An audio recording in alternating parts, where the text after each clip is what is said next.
patient, we hunt and we hungry, we salivating, turning nothing to something and celebrating. Markets changing, recalibrating. The first to get acclimated is the first to stack the payments, but you need to act with patience, but be careful waiting, cause this opportunity won't last forever before it is evaporated. So if you wanna flip some houses, hit me up to make a plan. Your flip deserves the upper hand. Hey everybody, welcome back to another episode of Raising the Flipping Bar. I'm your host, Derek Marlin, and I'm excited to have Travis Masse, our Senior Project Manager, here to join us. Welcome, Travis. Oh, thanks for having me, Derek. Happy to be here. Absolutely.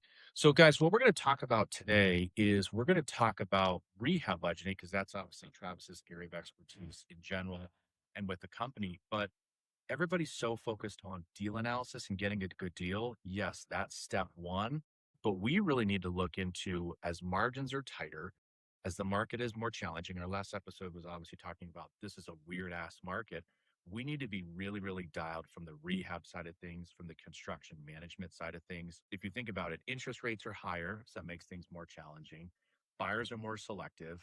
Our contractors are just as busy.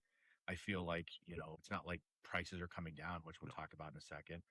And a couple small mistakes can really wipe out a project. So Travis, as we kind of look at this, I would love to kind of hear your thoughts on what we've been doing in 2026 and why have budgets been kind of harder to maintain and just stay in line? And not to say it was easy before, but maybe talk about budgets and what you're seeing right now with our jobs and our consulting client jobs. Yeah, thank you.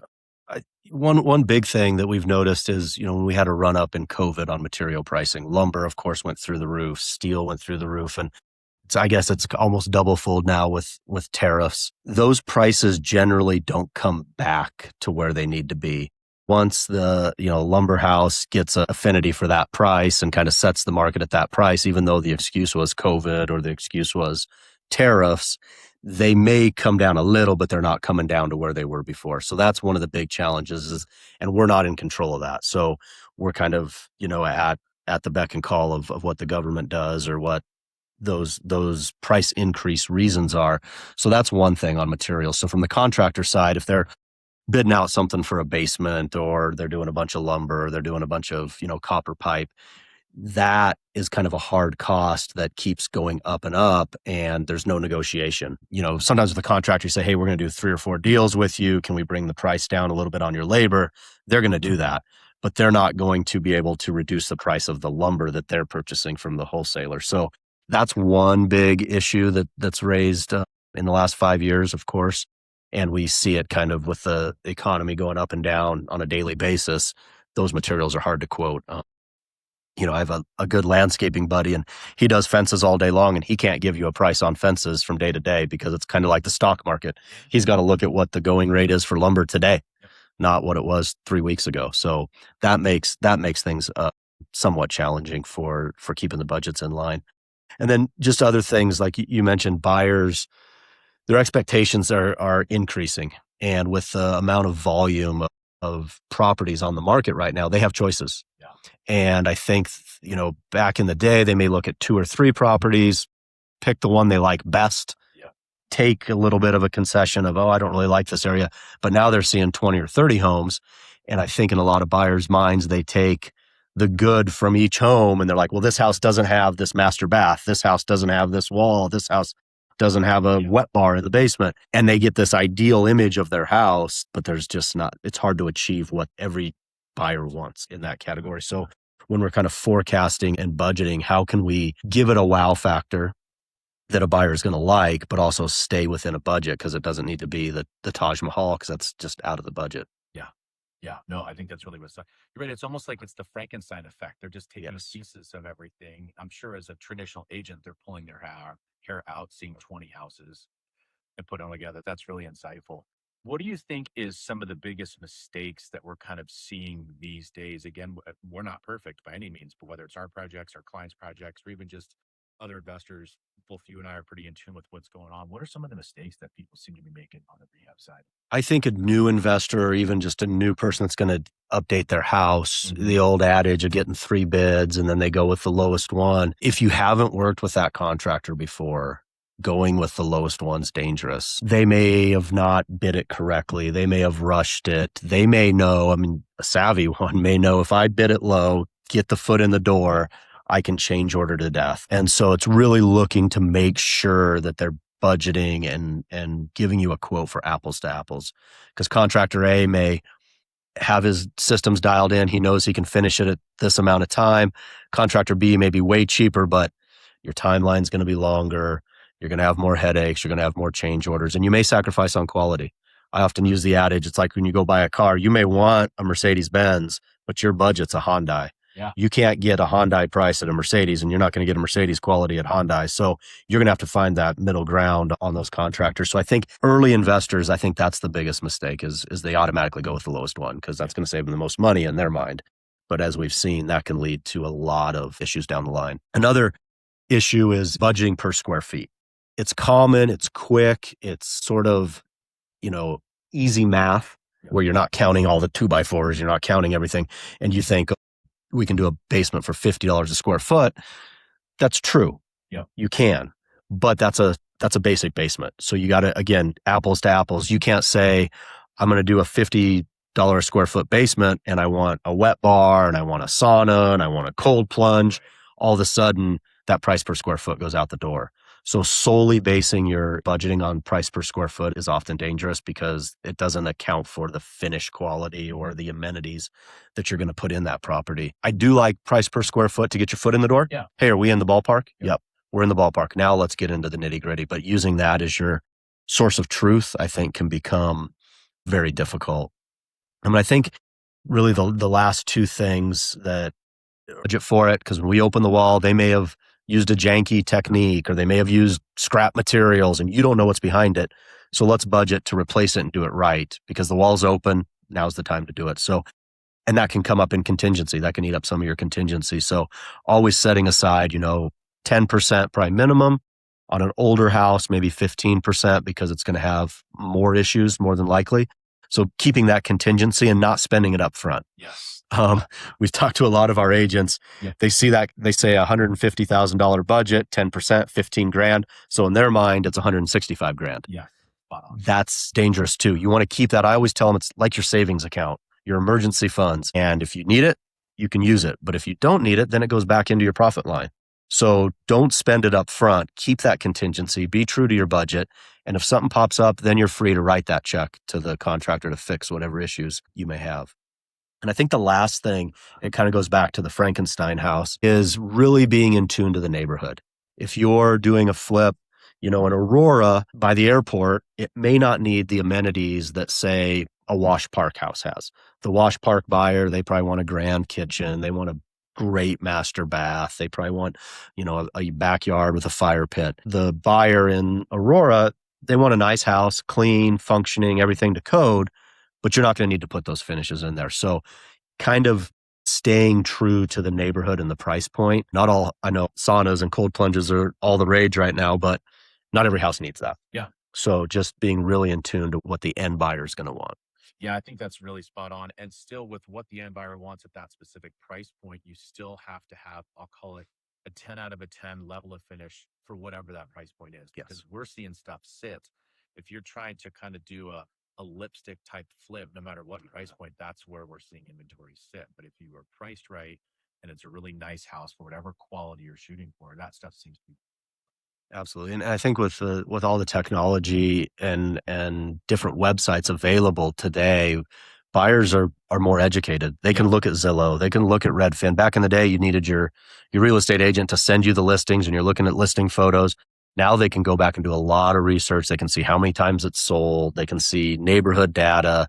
They are far more educated. And that's good for the buyer. It protects them, but they're far more educated on what those properties look like before they even step foot in them. Well, and that's a really good point. That kind of makes me think through both from a buyer standpoint and an agent standpoint.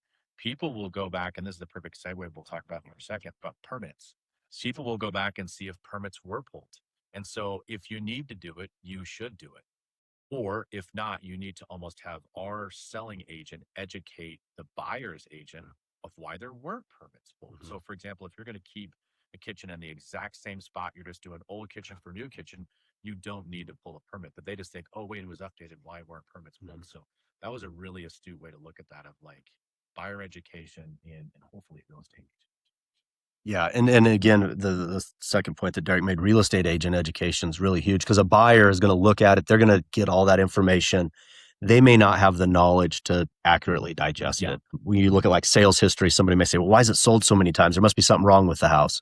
Well, there may be some other reason, jobs, economy, their family's expanding. There are probably reasons those houses sold other than there's something wrong with the house. Yeah. So having your real estate agent kind of dig into it and maybe ask the listing agent some questions. Hey, why did they move? Is there something here? Is there a funky smell? Is the, neighbor dog go 24/7?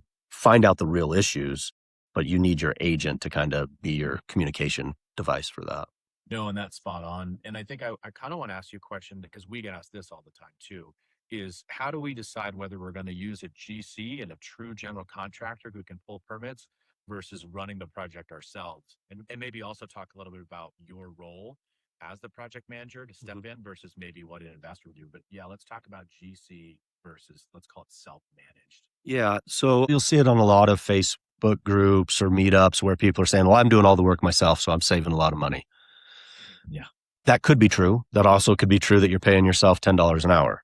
So those are considerations. So when we look at a project, if it's a huge heavy lift, and there needs to be permits pulled and there's structural things involved, or there's creating a new bathroom where there used to be a bedroom, that's going to lean to more a GC side.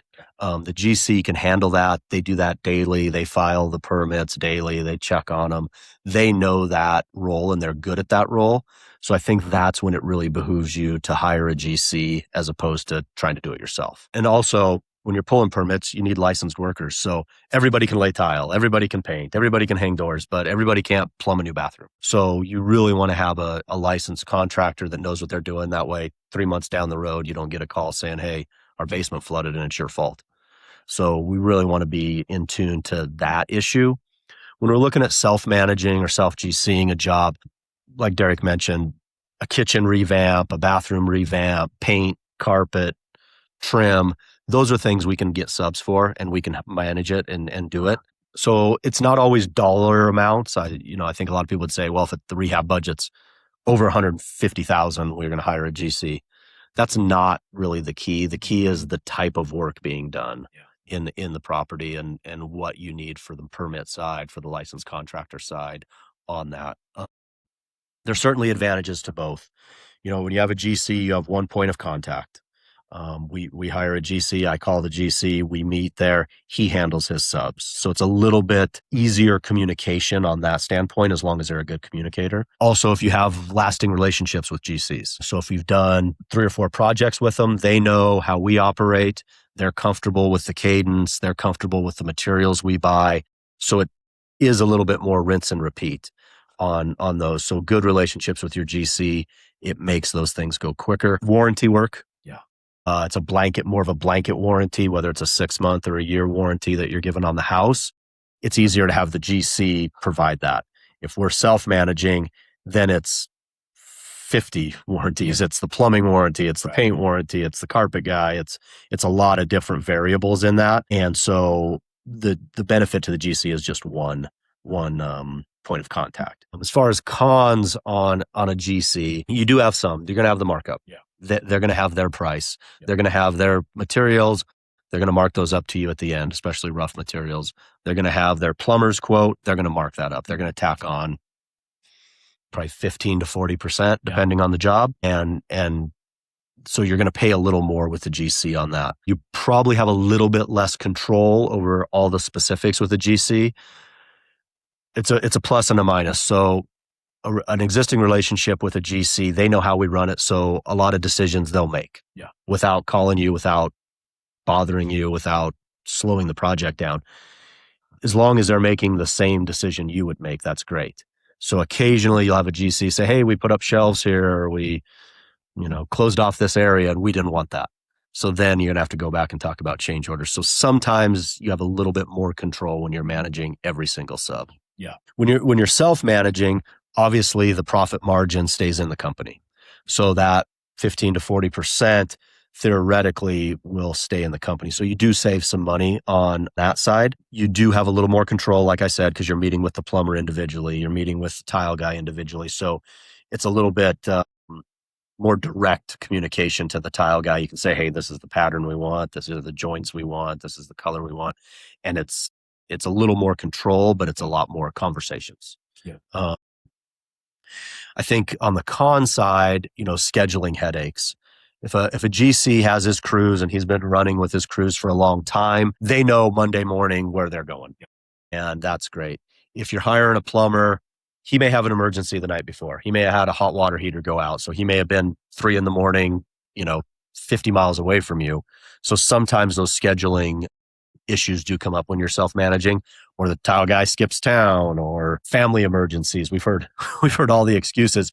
So that can become a headache on that. And then the tile guy, if he's a day behind, well, then the countertops can't get set or the plumber can't come in. So it's really almost a day-to-day report or a check-in with all those subs. Hey, did you finish today? Because we have paint coming tomorrow. So they're not stepping on each other's toes. And the trades like to fight with each other on, they're in my way, or this guy's in my way. And a lot of times we've seen it a million times. The plumber's working in the basement bathroom and the tile guy is like, well, the plumber's in my way. Well, you could start on the kitchen or you could start on the other bathroom. They're going to be out of your way by the time you get there. So it's a lot of personality, conversations too. Just, hey, I understand what you're saying, but we probably can work somewhere else today. Yeah, totally. Well, and I think that's the perfect preface. And it's interesting because I'm trying to think through and give value to people that are either just starting, people that have done a lot, or people that are obviously super experienced. Is there something that sticks out to you for people, maybe a style of person or investor that should not be self-managing, that should really lean into the GC concept? Yeah, I think a couple buckets. I think one, if they're doing a lot of projects. I think early investors really don't understand the drive time and the meeting time. And if you're doing 4 projects at once, you can't be probably at all of them in a day. Yeah. Because Denver traffic, and you're going to spend 3 or 4 hours driving. Yeah. And then also, if you don't have a large cachet of subs and you're doing 4 at once, you may need your plumber at 2 locations. Well, he can't plumb 2 houses at once. He may be able to bounce back and forth, but you're going to have to work that out on the schedule. So I think when you're doing a lot of projects, it might be beneficial to GC 1 or 2 yourself, have a regular GC on another one. Yeah. So kind of diversify your time on that. I also think if you're an investor who has a day job or likes to travel or has a lot of kid responsibilities, you can pass off a lot of those headaches to the general contractor. You're going to pay for it, but it's kind of buying your time back. What's your time worth? If you get a opportunity to go watch your kid, play baseball that day, it may be worth having a GC that is going to be there, and you can go be with your family, or you're going to have a trip to, Florida coming up. If you're flying to Florida and you're trying to GC it, it's going to be real hard to do from Florida. Yeah. With a GC, you can call, you can FaceTime, you can do those things. So I think it's looking at what are your time demands and then what are your skill set demands. Certain people are great at managing other people. Some people don't like to manage people. They like to manage a spreadsheet. If you're a spreadsheet guy, there's nothing wrong with that. You probably want to go the GC route because you're like, here's the number, here's what he has to be at, here's the days he needs to be completed, and I don't have to worry about it. If you're a people person, then GCN's totally fine, but you're going to have some headaches. You're going to have some personality conflicts that you got to be prepared for. Yeah, and you maybe kind of think of a great example, and that's one of our clients. Shout out to Jordan. What he looks at is if it's remotely close to where he lives in the northwest part of town, he leans towards running things himself. He's got young kids.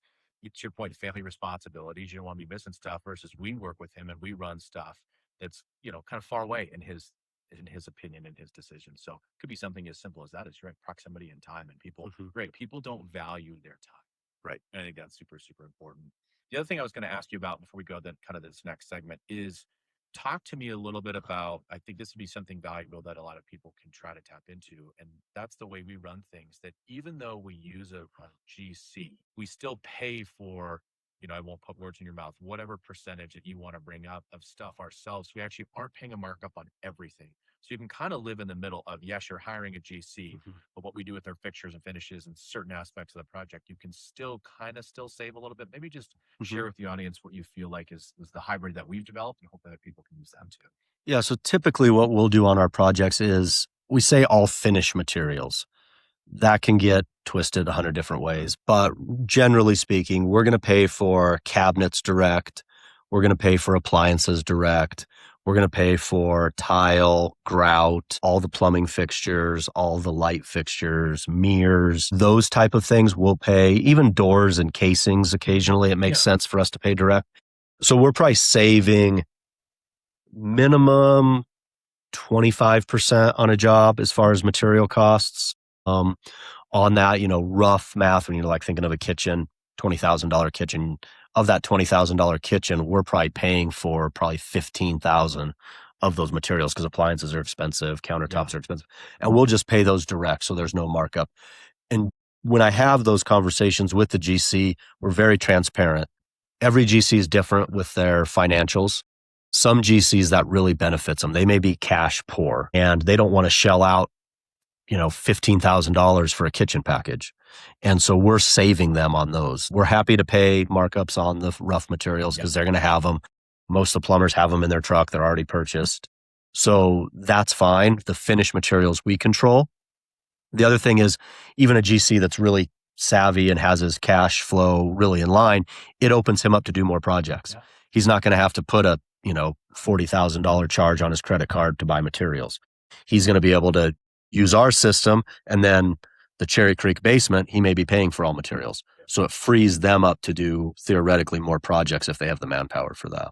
Yeah, and you kind of brought another good point to my mind. It's funny, my dad and I always have this kind of debate and conversation. And it's like, hey, are you going to, in his mind, he just goes to Home Depot. Are you going to Home Depot and you're negotiating down the price of those hard materials like lumber, like drywall, things like that. And I really just try to remind him, hey, if we're working with an active GC, let's say we're doing 10 projects in a year, 20 projects in a year, that GC is probably doing 50, whether it's investor projects or contractor, or traditional homeowner projects. That dude's drywall price 99% of the time is going to be my drywall price. So I don't want to compartmentalize and like carve out and say, hey, Travis, go shop around and get us 3 different drywall, supply vendors. It's just not going to be worth it. So to me, that's where we really differentiate is, to your point, focus on the fixtures and finishes, which for those out there that are listening, think of the stuff that a buyer cares about. They care about what their light fixture looks like. They care about what their faucet looks like. They care about what their kitchen cabinet color is or their countertops. They don't give a damn or know whether it's drywall from Lowe's, Home Depot, or ABC, drywall or whatever. So I think that's super important. As we kind of talk about our system and the way we like to run things, we're now up to about 107 steps, which sounds kind of insane to some people, I think. But that really is from the very first inspection at a property, all the entire, project management itself, and then selling the project. So it's kind of a full gambit. Let's talk to our folks at a high level of, the 4 or 5 different steps of how we like to, to run a project. So we start with deal analysis. That's obviously more of the sales team, but you're still involved of like, hey, to your point earlier, if they say the budget's 150, let's not automatically round up to 165. So I'll kind of steal that thunder from you of we're analyzing the deal. We're making sure the rehab budget goes well. But what we call the big 4 of project management, just talk from a high level. And it's something we actually teach at the academy, but just like help line this out for people so they can just kind of compartmentalize the big 4 steps of running this project. Yeah. When we get a project that we're interested in, whether we're under contract or before we're under contract, we'll often budget it with MLS pictures or wholesale pictures, or if our agent goes out and meets a seller and they take photos, we'll start with that. So we know if we're a foot's in the door. So we have a very comprehensive rehab budget sheet. I think we're on version 10 now. And we make tally marks, we circle, we kind of build out that budget, not probably 100% accurate, but very close to where we're going to be. And we know if the spread is 300,000 and our budget's 250, it's not a deal. But if our budget's 150, hey, this is worth going under contract and going to kind of the next step. So that's the first process of a project from my standpoint. And then we'll go out to the project. We'll actually physically go out there, kind of twofold inspection. We'll set eyes on it because pictures can hide a lot. Yeah. And we're looking for water damage. We're looking for foundation issues, asbestos, those kind of high ticket items, shot roof, windows, those type of things. Because people paint windows now, so you really can't tell if they're metal. You're trying to look for those things. If that checks out, and we'll obviously have our budget already built out, and we can kind of cross-reference with that or add to it if we need to. From then, once we go under contract, we'll have the roof and the sewer scoped. So that kind of gives us eyes on stuff that we can't see, and our expertise isn't on there because we're not bringing a ladder to every project. We'll inspect the roof and the sewer and make sure those are good. If they're not good and they still fit in the budget, it doesn't terminate the deal. Yeah. But we just need to know we need to underwrite that and budget for it up front and go from there. Then kind of we go into the third step, and that's working on the timeline. That's where the 107 steps come in. We're looking at when sit down with the contractor, sit down with the team of subs, what does demo look like? How long? Typically a few days. So we're going to kind of pencil that out for that first week, and then it's kind of rough-ins. And we go through the project of rough plumbing, if we have framing, rough electrical, get those things out. If there's permits, we're going to have inspections. And then moving forward from the project on there, getting into the finishes, the drywall, paint, texture, plumbing fixtures, countertop installation, when the appliances are going to get delivered. So we'll go through that. During that time, we run it through Monday.com, which we show in our academy. So we can see there's give and take. It's not like, brain surgery where everything has to be to the second correct. The tile guy may be a few days behind, but the drywall guy is a day or two ahead. So it's balancing the general flow of the project to hit that 90-day, 120-day target. And then throughout the project, I'm meeting out there weekly, a lot of times bi-weekly, to make sure, one, crews are there, make sure there's no surprises, make sure there's not a water leak we don't know about, but then also have conversations with them. How is this going? What materials do you need? The worst thing I should have mentioned in the self-GCing is having the guys not doing anything because there's no materials there. And then they don't communicate to you. Yeah. They don't say, hey, we're missing 5 pieces of tile. Like, well, tell me that. Yeah. Tell me, I'll get it to you. There's plenty of floor and decors around. So it's part of those weekly meetings of, hey, we finished X today. We're going to start on Y tomorrow. What do you need? Do you need anything? Are you ready to go? Are you going to be here at 8? Do you have another project? You're not going to be here till noon. Let's figure that out. And so we have those weekly meetings, and then we write up reports too. The reports are valuable. One, because I think when you write the report, you also commit that to memory. It's just the old school adage of, when you write it down, you remember it. So that's beneficial to me, but also it gives us a track record. So we get 4 weeks down the line and you say, hey, there were supposed to be shelves in this master bathroom. I have that documented, and I can ask the carpenter, hey, why didn't we put shelves in here? We talked about it on this date. So it's a protection for both parties on those reports. And it also gives us historical data when we go back and look at projects. Hey, why did we make this decision?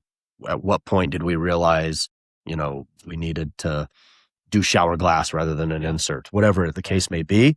So it gives us those things. Throughout the project, we mentioned the fixture and finish package.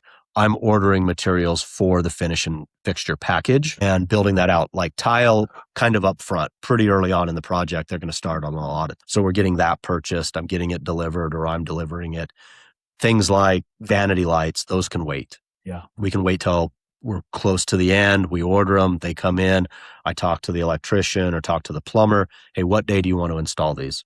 They tell me Friday. I get them there Thursday night. Stage it for them, put everything in the rooms that it goes in, oftentimes take pictures of it. That way there's no confusion. They don't put, your nice big fan in a guest bathroom or something. Yeah. Those things do happen, and they're trying to go as fast as they can. And so it's not a knock on them, but if we can kind of eliminate the decision-making for their scope of just installation, it's way better for them. And it helps you count too. I mean, I would be lying if I said sometimes we lay it out and we're one faucet short. And that gives us time to, okay, let's order one. You guys get started on this end of the house. By the time you get to this last vanity, that faucet's going to be here and we're good. So it's a double check for us too. Yeah. Talk a little bit about, you mentioned floor and decor a lot. Obviously, we use floor and decor. Can you share with our audience the 4 or 5 places that we order a lot of these fixtures and finishes from? Because I think a lot of people probably think, well, man, I have to have an interior designer, or I have to have these commercial accounts at the merchandise mart or whatever. Like, share with our audience kind of where we're against. Yeah, we use floor and decor for a lot of tile, a lot of flooring, those type of things. And the advantage to them is there's a lot of locations. Yeah. So if a guy is doing a project in Arvada, there's one in Arvada. If they're doing it in Aurora, there's one in Aurora. So it's easy to find, and they're fairly consistent of carrying the same product in all their stores. So that's beneficial. We use Wayfair. We have a corporate account with Wayfair, so we get a good discount on vanities, on cabinets. I even bought a personal sauna for myself from there. So there's a lot of things on Wayfair that you can do. We use Amazon quite extensively. It's just the world we live in. It's reliable. It gets delivered to your doorstep most of the time, and it's quick, and you can get a lot of products. It's not like everything comes from China in Amazon. You can get Delta, you can get Moen, you can get higher end finishes from Amazon. I also like to price check with Amazon because Wayfair often offers faucets and fixtures as well. So I can say, hey, on Amazon, they're this price. Are you guys going to match it? Or vice versa. If for whatever reason, Wayfair has it cheaper, Amazon will often match a price. So kind of use those guys against each other a little bit. And then the big box stores, we do use Home Depot. We do use Lowe's. We do go to those vendors to buy materials because they have products too. Occasionally, if it's a unique product or it's a really tight timeline, you may go to like a Ferguson, which is a plumbing warehouse, and they're going to have it. Yeah. Sometimes you have to set up a corporate account or whatever, but you can kind of get some of those materials quickly. Occasionally, if a shower valve's not going to come in, you can go to those warehouse supply stores and get them there. Derek mentioned ABC Supply. We've used them. We use Western Pacific quite a bit for doors, cabinet or casings, closets, those type of things. So we have a lot of availability to source materials from different places. Nice. And I know this is probably a hard question because every investor is different. Everybody's running things differently. But maybe if you think from a pretty general perspective, if somebody were to copy something from our system and really gain value out of it, what's something that you think people should totally copy with what we're doing and had success from? I think there's a 1A and a 1B on that. Okay. I think 1A is using our 107-step guide. I think, especially for a new investor, I think a new investor is very kind of deer in the headlights of how do I schedule everybody? Sure. What has to go before what? And you can find those things online, sure. But we've built it out. We know that, you're going to have to rough in plumbing before you do drywall. Don't get your drywall guy ready to go on Monday if the plumbing's not there. So I think that step guide, and it also serves as a checklist. If you don't follow it to the T step by step, you're probably going to be fine. But there's a lot of items in there and milestones in there that you don't want to forget. So at the very least, just using as a checklist of, hey, don't forget about, shower glass. You can't just order that and get it installed in a day. Yeah. You're gonna have a lead time. Mm-hmm. Cabinets, we have a place on there. You got to order cabinets ahead of time. Windows. So it'll be a good checklist. So your labor's not waiting on those things. I think the other advantage and why I said 1A and 1B is the fixture and finish package. Sure. HGTV and all those shows have glamorized going to a tile place or going and picking out fixtures, and they act like this is like you're buying a wedding dress or something. Yeah. That can slow you down, especially if you're doing 5 or 6. We already have the system built out. If you're doing matte black, here it is. If you're doing, mid-mod, here it is. If you're doing farmhouse is dated, but if you're doing farmhouse, it's here. So a lot of the decision fatigue, thinking back to like Steve Jobs, who wore the same shirt every day, not because he had to, he's multimillionaire, he could do whatever he wants, but it's just one less decision for him. That's the same thing with our finish and fixture package. If you can just go there, click on Amazon, click on Wayfair, click on Floor and Decor, order it, it's a lot easier for you and it's going to be a lot less brain damage. Yeah. It does take a little of the fun sexiness part out of a flip, but you're not doing it for a TV show. Yeah. You're doing it for your bank account. So let's be prepared for that. Yeah. And it looks great, but you're right. Not all of us have time to go get coffee and then walk in the cube downtown and do whatever and then go to Floor and Decor. It's like, no, I got 3 projects going or you got 4 projects going, or we need to, more importantly, be seeing deals too. So I think you're right. It's awesome TV, but that's not the real. And in today's world, you can get the same finishes that an interior designer is gonna recommend. It's not back 10, 15 years ago, you needed a corporate account with Hans Grohe or something to get those. So you'd have to go to the designer who then spec'd it, who's going to mark it up and is going to charge you for it. Now you can just order direct. Yeah. So you can source your design ideas from the internet or whatever you want and then find those finishes. It's going to be a little bit of research, but you really don't need that designer touch. Like you said, coffee, look at vision boards for 3 days. You're going to get lost in the weeds. Right. So, okay, I got some questions for you as we kind of wrap up this episode. I'm going to call these rapid fire, and I'm really curious to get your perspective because for me, a lot of these answers might be financially based, but I want you to just kind of say whatever comes to your gut. I'm super excited and proud of you that you're going to have your 5-year anniversary next month. Travis will be a little offline, you guys. So he's going on a 1-month sabbatical. So we're really excited for him to hear what he does and disconnects and unplugs. Um, but over this last 5 years, what would you say has been the best project that we've done? I saw that question when I reviewed the notes, and like Derek mentioned, the financial thing does weigh on you on a lot of those projects. I think two. One is the project on Zhang Street in Arvada. Yeah. I just thought the design was beautiful. The color choices were beautiful. It was a very dated, ugly house, and it was a good story. It was a family who lost, their dad. Yeah. And so the kids were like, what do we do with this house? How can we maximize, what dad left us? And we were able to help out both sides there. And the project turned out, gorgeous. I think money aside, I think that house was the most gratifying because the end product really, really popped. The other one is we had Jordan on the podcast, the Hinsdale project, just because it was very involved. It was, you guys can go review the podcast episode, but there was a lot to that house and it ended gorgeous. And Jordan took some risks on it and it paid off for him. And it was a great neighborhood. Again, a crazy backstory on it. All the neighbors were so happy and pleased with the end product. And that's where everybody wins. They're not pointing at it and saying, oh, Flipper did that and made $100K. Yeah. They're looking at it like, man, that house was an eyesore. It was a distraction for our neighborhood and our community. And now it's kind of the jewel of the neighborhood. Yeah. So that's probably those two projects. Yeah. I love it. What would you say from a rehab budget perspective? What's the most overrated upgrade that you see people, not to say we don't make mistakes, but maybe stuff that we advise people of the upgrades they think they need to make. And we're like, hey, probably shouldn't be doing those types of upgrades. Is there something that sticks out for most overrated kind of upgrade? I go back to like the sauna and the cold plunge thing. I think people trying to add amenities that aren't needed. Yeah. Those are nice to haves. And if you have the space and the budget, great. But I think people are like, again, going back to HGTV, they're seeing those things or like a wine cellar, just finding those that you're really not going to get the bang for your buck on the back end.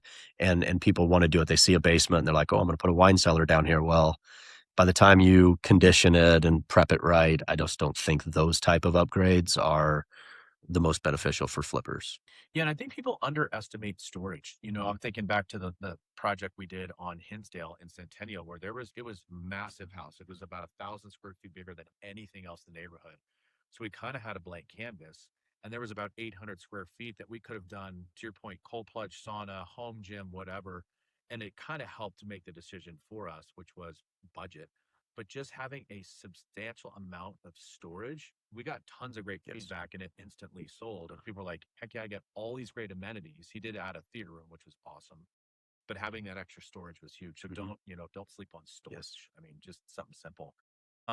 What would you say is maybe the biggest surprise that we've come across during demo phase of any of our deals? I think the biggest one, and it's something that we've now figured out how to address, when we did the Wash Park project in the basement, when we were adding a bathroom and adding a little wet bar down there, the contractor came back, because of course it was permitted, and said that the sewer line wasn't deep enough. So we had to excavate down into the ground and put the sewer line at the proper pitch to get it to go out to the sewer. And it's something we could have caught on the sewer scope if you paid attention to the depth of where the pipe was.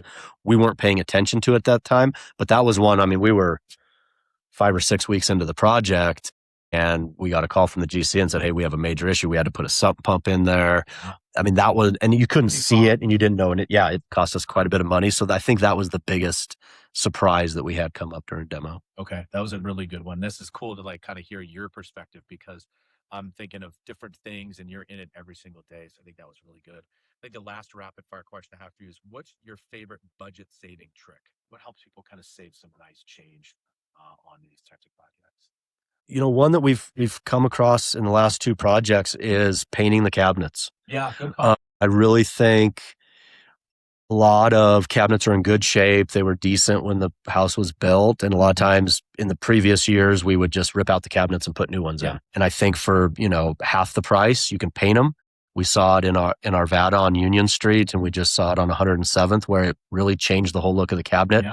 And it was a couple $1,000. It wasn't $6,000 cabinet package. Yeah. So I think that one right now is probably the best budget saving trick. Rather than spend $6-7 grand on cabinets, spend $2,500 on painting them. I love it. I think it's a really, really good one.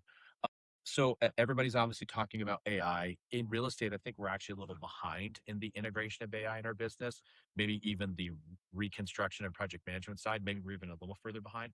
Talk to me about a couple of things of what you feel like project management for flipping houses will look like 5 years from now with all this technology that's coming down.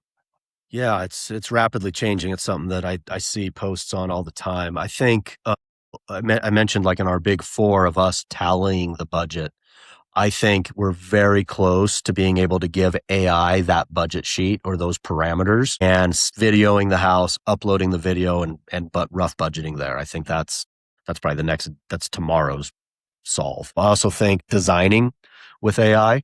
I think you can feed AI. If you fed AI just, hey, design this house, you may get a Montana cabin style design in a wash park house right now. But if you give it the instructions up front, give it the zip code, give it some Redfin pictures to look at, say, this is a neighborhood specific style. Can you style it?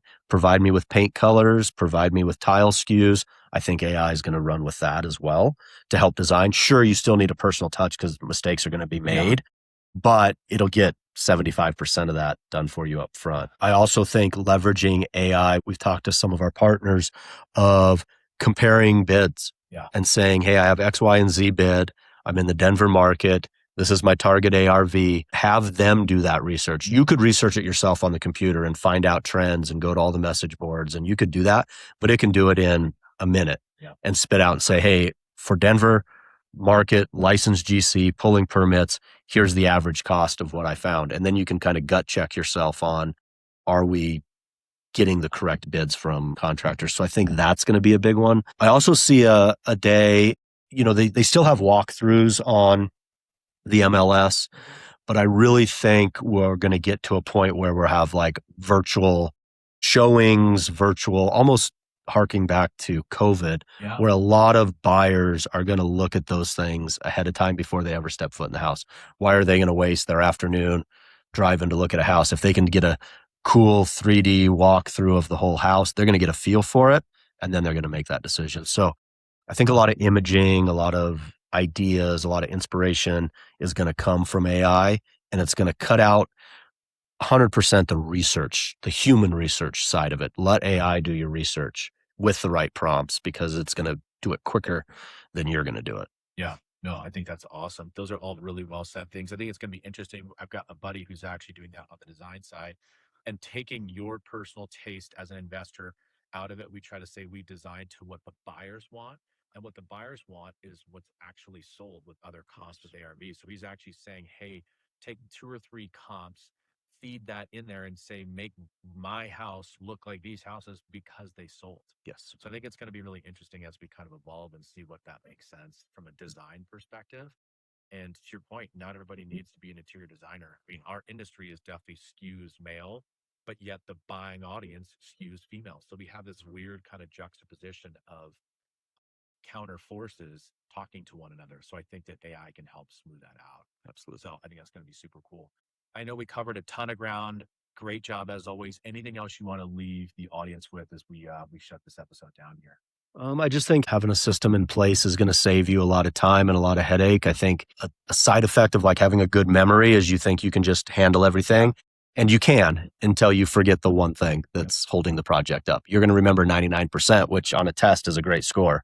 But if you have a system that has checklists and you can plan for those things, you're far less likely to forget. Shoot, I didn't order the cabinets, and now we're 2 weeks behind. That's a big one, but shower valve or something simple can really derail a project. So the more systems you have built out, you don't have to be hamstrung by your systems, but systems that allow your ability, like Derek said, to go find deals, to go do other things, the systems will free up your time in the end. Yeah, and I think that's a really great way to kind of bookend this. And the way that I think about it is that we have a lot of data and we've got media out there that talk about what's a good deal and deal analysis and the interior design and then selling it on the back end.